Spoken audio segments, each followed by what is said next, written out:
Worcs, live from the Hive. Right. And we're rolling. So hello and welcome to our latest Careers Talk, as live from the Hive from Careers Worcestershire. So in this talk, we're going to be focusing on finance, legal and marketing. So young adults from across Worcestershire have sent in their questions, which we're going to put towards our Worcestershire businesses who are going to share their knowledge, advice and tips to support you today in your careers journey. So before we start, let's introduce our Worcestershire businesses who are going to be supporting you today.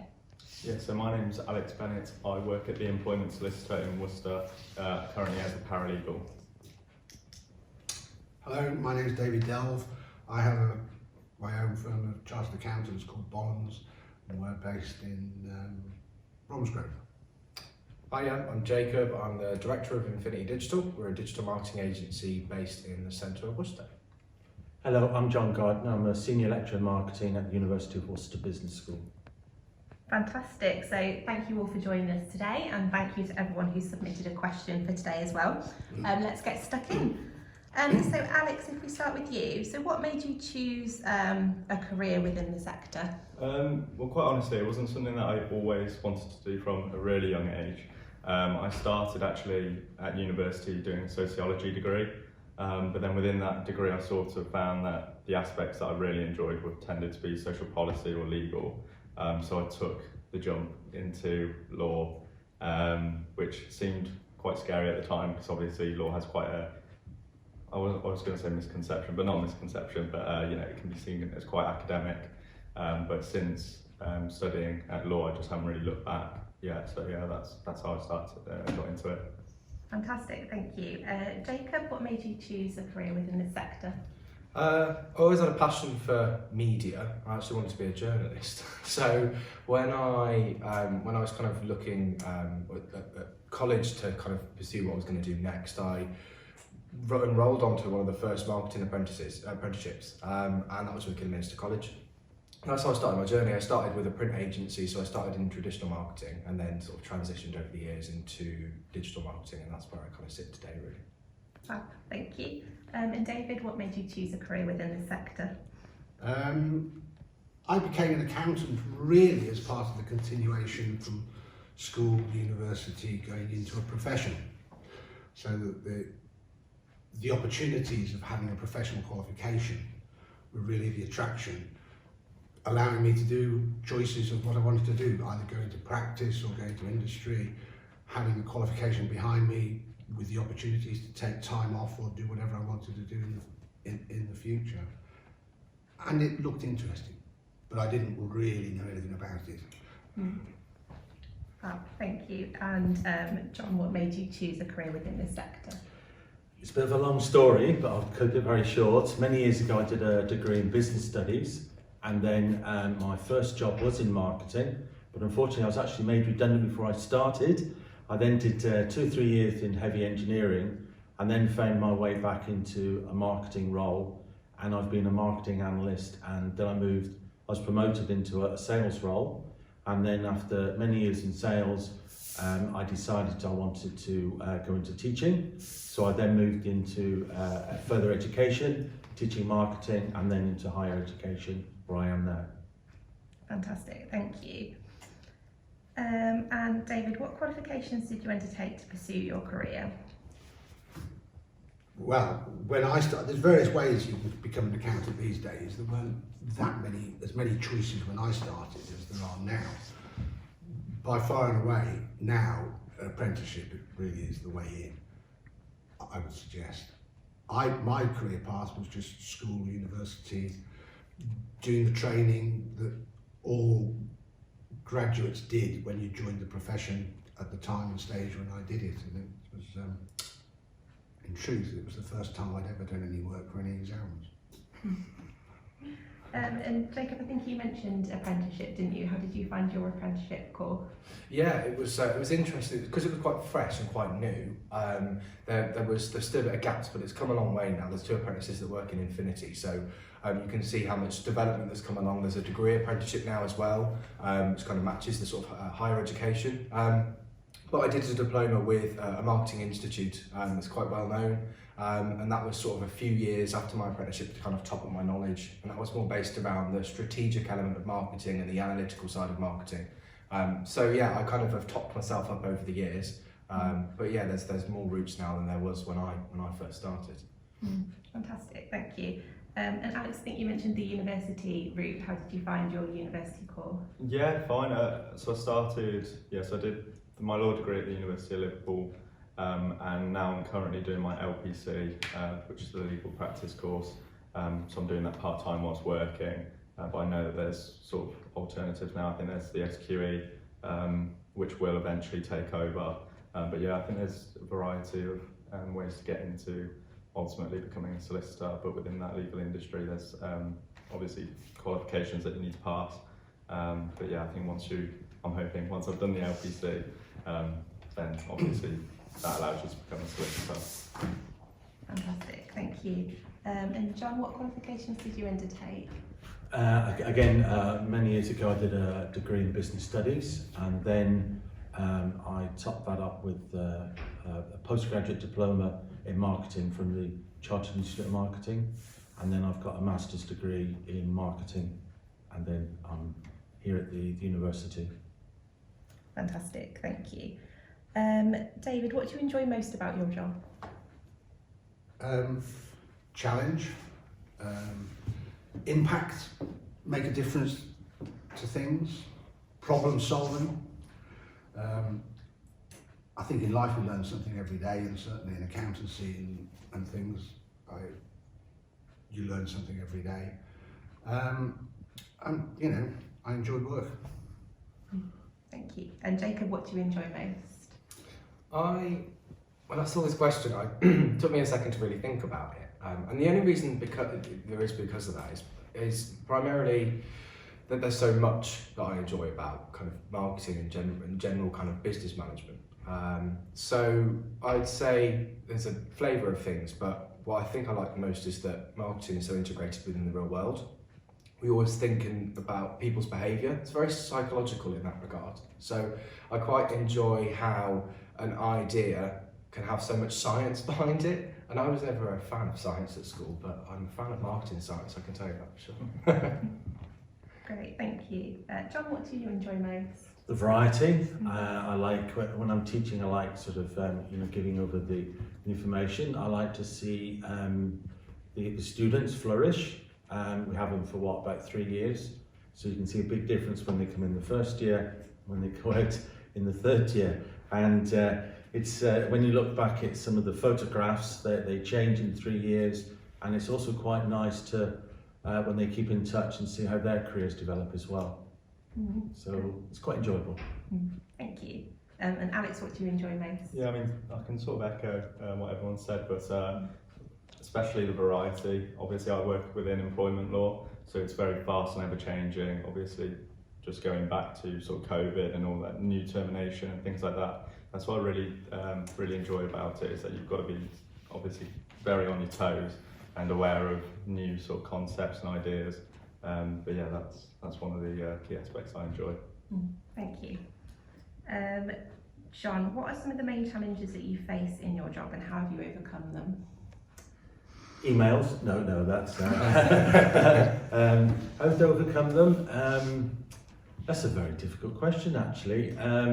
I think when you're in the role that I've got, where you're dealing with individuals, each day could be different. So each day a new challenge comes up, and I hope that I learn after I've hopefully solved one challenge. The next time I see that challenge, hopefully I'll get better at it. But I think it's just the variety of dealing with people. Thank you. Jacob, what are some of the main challenges that you've faced, and how have you overcome them? I think the initial thing was I got started in kind of business and general management quite young, and the battle for me was getting people to take me seriously. Because I've got a young face, and I am young, I'm 25, so yes, people often assume that I don't have the right skills or the right experience, and whilst to a degree that's true, because I've still got a lot to learn, putting myself in a position of confidence was something that I struggled with initially, but it's something that I battle every day, but I'm getting over it bit by bit. You build tougher skin, and people kind of react to that confidence that you've built over time, and often you'll find that worry dissipates. So yeah. Thank you. David, what are some of the main challenges that you've faced and how have you overcome them? Accountancy's challenges all the time. Legislation changes, regulatory changes. Ethical is a current topic, you know, whether it's green or whether it's more fundamental, but we're all concerned with ethics. There's new provisions. With clients, they have financial risk, helping them manage those risks and challenges that clients face all the time. Market conditions change all of the time, you know, Brexit, COVID, etc. It all has an impact on real things, and people turn to me and say, "This is my problem. Can you help?" And I like to say yes. Thank you.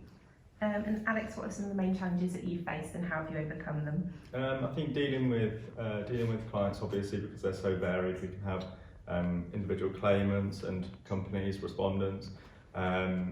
So that poses obviously a variety of issues, but within employment, you can also deal with, especially with the individual claimants, they can be at quite a vulnerable stage. They could be going through one of the toughest sort of experiences in their lifetime. So dealing not just only with the legal aspects, but also with that sort of emotional aspect, that can be difficult. But that's where sort of as a paralegal, when I went in, I've sort of called upon the legal support team, because as well as the solicitors, they're actually really good with dealing with clients during that initial phase where they can be quite emotional. So just listening, things simple as listening to telephone conversations, that can be really useful to pick up like the odd tips in terms of, okay, how do you deal with a client if they're really anxious or anything like that. So that's how I've sort of overcome that issue. Thank you. And Alex, what skills and traits do you think you need to work in the sector? I think, to pick a few, I think communication is obviously massively important, like I just said, not only with clients, but with the colleagues, with clients in negotiations, with other solicitors that you're dealing with. But also, I'd say research is really important.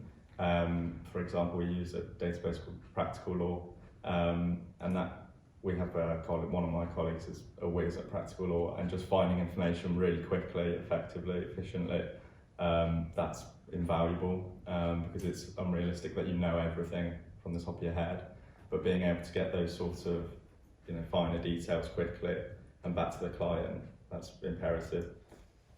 Great, thank you. And David, what skills and traits do you need to work in your industry? I think you need to be analytical. Many people think accountancy is about numbers. I think you need to be aware of numbers. I don't think you need to be good at numbers or good at maths. I think you just have an awareness of that sort of thing. I think there's things like attention to detail, knowledge, wanting to help, being able to get on with people. I think one of the hardest things is in business, in life, is getting on with people. So it's not bad that you can do that. I think time management and doing things to a sort of schedule is also important. So there's a constant learning, there's a constant experience, there's a constant, problem solving, putting things into practice. And it's good, and when you can do it, it feels good. Thank you. And Jacob, what skills and traits do you feel you need to work in the industry? I'd echo everything these guys said, really. But the other thing I think I'll add to the pot is common sense. In terms of marketing, you're dealing a lot with the real world, and you often find that sometimes you need to take a step back, and sometimes everything you learn, there's a rule book. Sometimes you do need to chuck the rule book out the window and be a bit disruptive and use your common sense where it's necessary, really. Thank you. John, anything that you'd like to add on skills and trades? I think one of the main things of my job is to be a good communicator, also be reflective, so you're always trying to improve what you're doing. Patience, again it comes to that you're dealing with people, so you need to have a bit of patience. And empathy as well. Try and think the people that you're talking to, working with, what are they going through, and try and get on their wavelength if you can. Thank you. And John, is there anything that you've experienced that you didn't expect from your career choice? Goodness, that's increase in numbers, which is it's good, but obviously that brings with it more and more challenges. I didn't appreciate how fast the world of marketing moves. So I, as well as teaching the subject, I have to keep up to date with what's actually happening in the world of marketing, which is a bit of a challenge. So those are the main things, really, keeping up to date with what's going on in the industry. Yeah. Fantastic, thank you. And Jacob, what have you experienced that you didn't expect from your career choice? Very similar to John, if I'm honest. I mean, marketing is ever so evolving. The biggest thing at the moment is artificial intelligence and machine learning.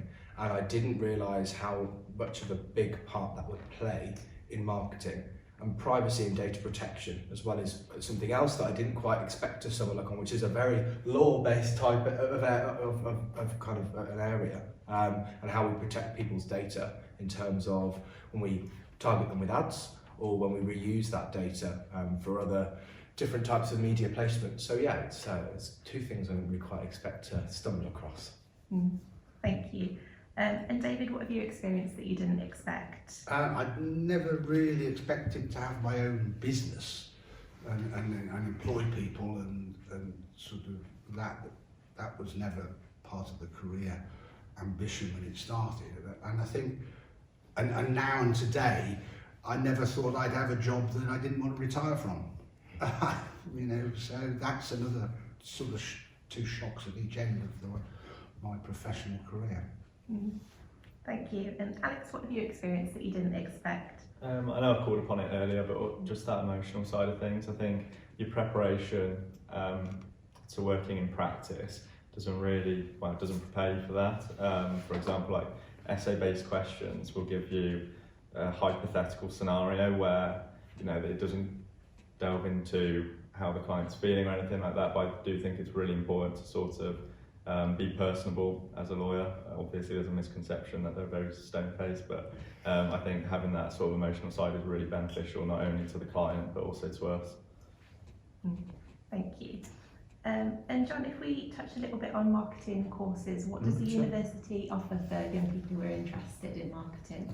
We offer marketing degrees or marketing within business. So if I look at the marketing degrees first of all, we have a course called Marketing, Advertising and Public Relations. So it's a very long title, but it's a 3 or 4 year course. It can be 3 years where you do 1, 2, 3, graduate, or if it's 4 years, you do 1, 2, then out for a sandwich year, placement year. Now, if anybody ever comes to the open days at the university, they know that I'm a great fan of sandwich years because it gives the students some work experience for a year. And very often the company they've done their work experience with, if they're okay, very good, then they will or might get a graduate job with them. So I've seen that happen many times. So we've got marketing, advertising, public relations, and then within our business courses, we have business and marketing, and the business and marketing has the same first year as our business management courses. So what that means is that if you decide to come onto business and marketing and decide it's not really for you, you can then divert into one of the other areas of business. And we've also got a fairly new course launched this year just gone, called Digital Marketing. As the name suggests, it's sort of digging more into the digital side of marketing. We're quite lucky in the business school in that we are business and computing, so our computing colleagues are able to input with their skills on the digital side to add to our skills on the business side. So they're all 3 or 4 year courses. Fantastic. And what's the best way to find out more information for those that are interested? It's the website and our open days. Yes, you can find a lot of information on the website, but I don't think there's anything better than coming to a physical open day so you can see where you're being taught, and if you are moving into Worcester, where you will be living. I think those are the two most important things you get from an open day. The website is very comprehensive now. It's got lots of information about the courses, and it's got lots of contact details if you need further information on those courses. Fantastic, thank you. And Alex, what was the best advice you were given when it came to starting your career journey? The best advice was get your foot in the door somewhere, get experience. I know people can go straight from degree to LPC to practice, but for me what was really beneficial is doing the job that I do now, paralegal. Not only do you get an insight into sort of life as a lawyer, it's exposure to dealing with everyday things, everyday clients, and without that exposure I'd have felt a bit lost. So just getting as much experience as you can, whether that's via vacation schemes whilst you're at university, anything, using any contacts that you know, reaching out to people on LinkedIn, because it's very competitive, so just using whatever you can to try and get some experience. That's probably the best advice I was given. Thank you.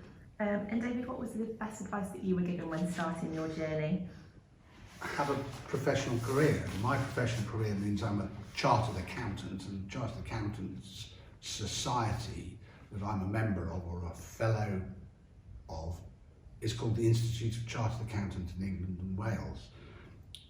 There are tens of thousands of new students in accountancy every year, and there's a constant process. So the Institute no longer produces brochures to hand out, everything's online. But they produce this very good little thing that says school leavers, and it's got a great, I mean, if I was having my time again, this is what I would do. And the contents of this are, explains who we are, the Institute, what do accountants do, what are the qualifications, how you become a chartered accountant, what's the schedules for training, and you can do this right from school, as opposed to and you can get paid. You don't have to pay for some other professions when you go in, and you get the qualifications. You get paid to do your university degree, and there's a social side as well. And it also goes in here and tells you what your sort of earnings could be as a newly qualified accountant. And the average earnings as you go on. So a newly qualified accountant apparently earns 32,000. And medium salaries going up through the range are, into the low hundreds of where you'll be. I've missed the boat somewhere. But have a look online. I'm sure that the links or whatever will be on the video somewhere. Fantastic, thank you. And Jacob, what was the best advice that you were given? I would say the best advice was keep doing the right things will come. That's come from a man that's coached and tutored me throughout pretty much my entire professional career. And that sort of stays true to me even when times are tough. We all know, we've all mentioned things like COVID and Brexit and things like that, and just the general cost of living crisis and how that's affected the wider kind of business community. So yeah, that stays in my head all the time, and I just keep plugging away, keep ducking and diving. Thank you. And John, what was the best advice that you were given when starting your journey? When I left university again many years ago, it was never give up. Before I came into marketing at the university, I did a long stint in sales, and taking the knockbacks and just sort of shake your head and just get on with it. Every day is a new challenge, but just don't give up. Things don't always go right all the time, but when things are going right, it's good. When they're not going so well, think to yourself, how can I get better next time? So don't give up. Fantastic, thank you. And finally, does anybody on the panel have any final words of advice for our young people today? I've got something to attach to what John was saying. So obviously you mentioned the university courses that are available. obviously mentioned the marketing apprenticeship, the digital marketing apprenticeship even. There are lots of training providers. Worcestershire apprenticeships obviously are a great resource for people that want to kind of find out a bit more about how the apprenticeships work. They're not just for people that have just left school. 2 apprentices I have, one's 22, the other one is 29. So, you know, it doesn't exclude people. The other thing as well I'd say is there are lots of industry certifications and courses that are out there from places like Google, HubSpot. They're all free. So if you're interested in kind of learning a bit more about it before you either do an apprenticeship or a degree, then I would definitely recommend looking at some of those sites. They're brilliant resources. They definitely help me and my team anyway. Great, thank you. I would also add about making career choices is talk to people, look for the information, talk it through with your family, your friends, maybe your family might have contacts within the industry that you're looking to go into, but talk to people and make sure you've got as much information as possible to make an informed decision, because this is a big step for you. So as long as you've got the information there and talk to people, I think you'll be fine. Thank you. Right, thank you very much to our panel for joining us today, and thank you for our young people for watching. Thank you.